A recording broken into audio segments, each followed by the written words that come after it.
A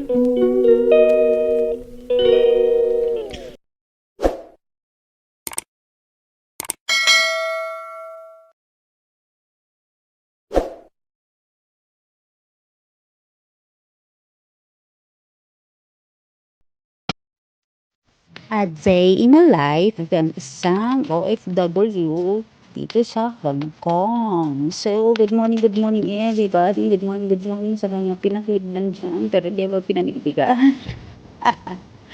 Stop mo sa matu. So, may sikit ba? So, bitaw pa na.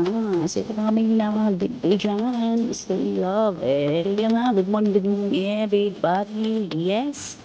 Good morning po sa ating lahat. So ngayon po ulit ipapakita ko sa inyo ang paligid ng aming bahay. Yes, yan po paligid ng aming bahay po yan guys.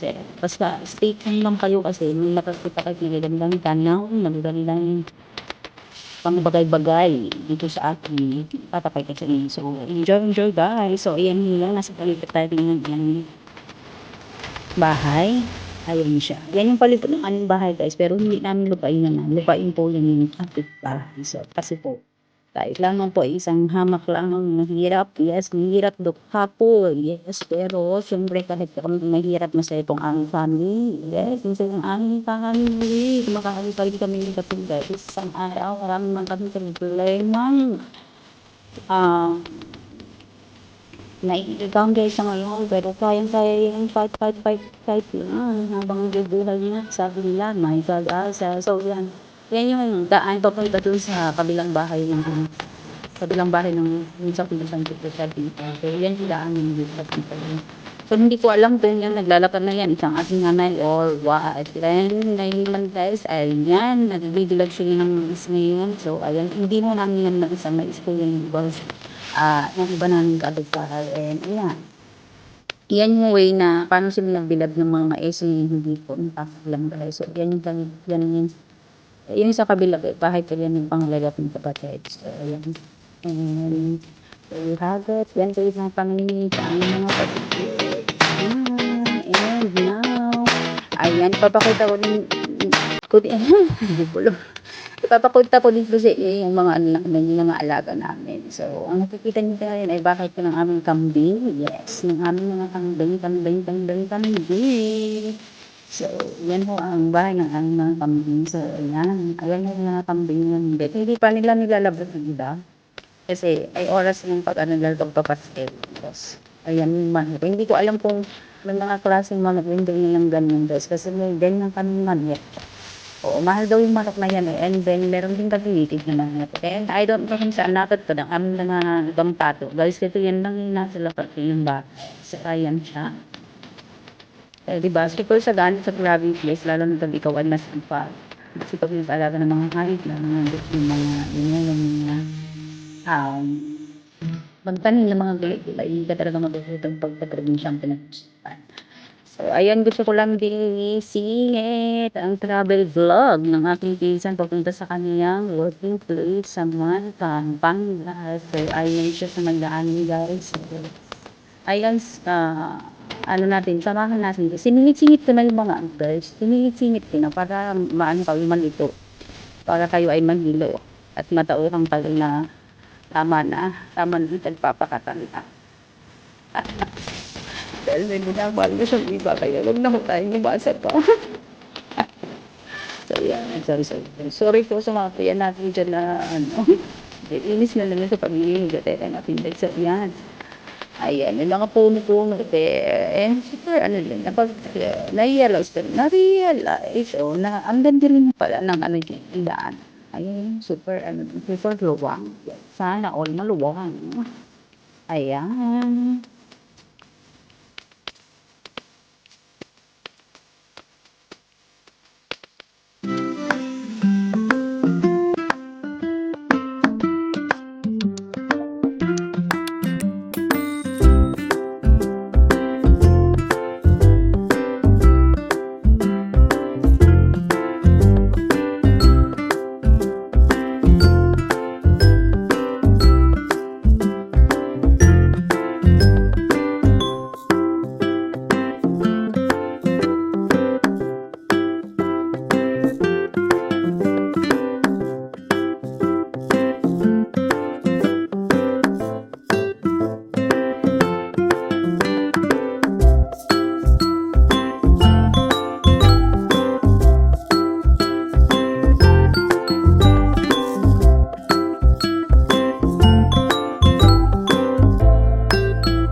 And yan, ano na siya, nasa office na siya ngayon guys. So, ano na siya, walking na siya. Tapos na rin siyang nagpark ng kanyang kotse. So, she is walking right now, papasok sa kanilang building kung saan siya nagwo-work. So, ayan yung sa dadaanan niya guys. Super init. Pero yung init ay hindi niya inintindi.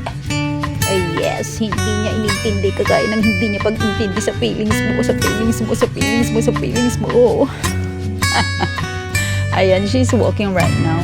Ayan, may mga ano din pala dyan. May mga nakapark-park din ng mga kutsi-kutsi ba yun. So, ayun.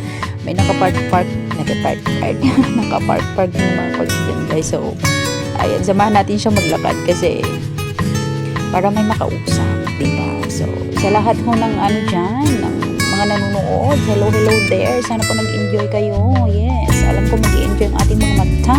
Ating mga mata sa mga tanawing ating nakikita. So, yan na nga.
Ayan na siya guys, doon na siya sa ano, papasok na siya sa kanilang building. So yan na yung bungad ng kanilang building. So tingnan natin yung kagandahan ng kanilang building guys, kasi super nice talaga ng building nila. Nakikita mo din lahat talaga dyan, tsaka yung ambience talaga super nice, super relaxing po. So wait for it. So yan yung sa taas.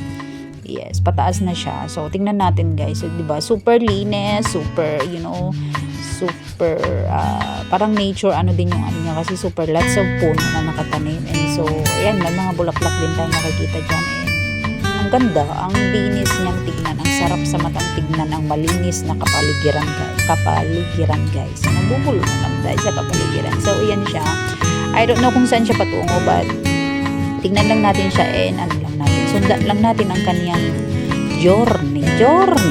Yes, ayan, pinapakita niya yung I think second floor yan, kasi pa siya nakakarating sa pinakamataas po. So ayun, i-enjoy lang natin ang view guys. Yes, i-enjoy natin lahat para kahit papaano, kahit sa pamanandali ang panahon, oras is mabawasan ang ating mga iniisip.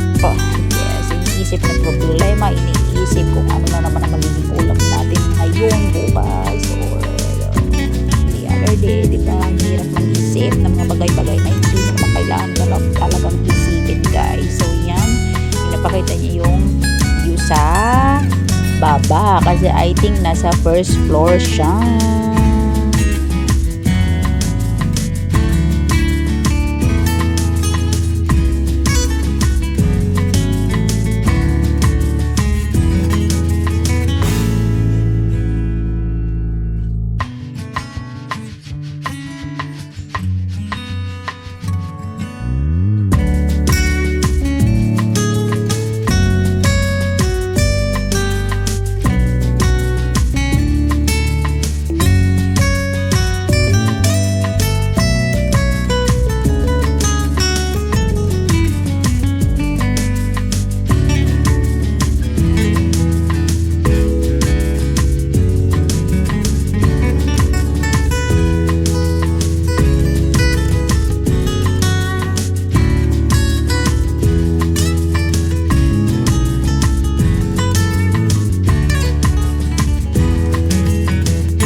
Ayun siya guys, paakyat siya ngayon sa sa rooftop. Yes, andyan siya sa rooftop. Andyan siya sa ngayon, nabubulol ako guys. Andyan siya sa rooftop ng kanilang building. So yan, dyan yung makikita yung mga yung kabuuan talaga ng tanawin dyan sa Pampanga guys. Hindi naman as in kabuuan, basta yun na yun. Yan, lots of kotse. Ayan, hindi ko masyadong nakita yung yung logo doon kung anong medical yung nakasulat. So ayan yung dito. And then ayan din yung sinasabi niya, isa sa pinaka napaka-relaxing, napakapayapa na pupwestuhan mo pag nasa nasa loob ka ng kanilang opisina guys, kasi yan yung snack house nila or yung kainan, pwede ka dyan kumain, magkape, magkwentuhan habang nagkakape kayo ng mahal mo, ay stay ng katrabaho mo pala guys. O yan, pwede kayo mag-usap-usap dyan. So ayan, tinakita nyo ulit ang rooftop guys. So ayan, mga sisikiyan. So diba, super ganda ng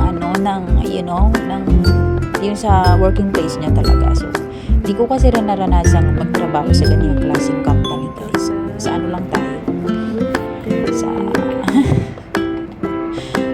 tayo nakaranas nagtatrabaho sa may munisipyo. Yes, munisipyo po. Nakaranas naman tayo nagtrabaho dyan ng I think wala pang isang taon.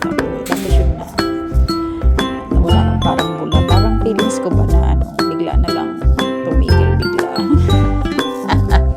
Kasi nga po manid na. So yan, sa rooftop pa rin tayo guys. Sa rooftop pa rin tayo dyan. And then later on, ito na pala. Ito na.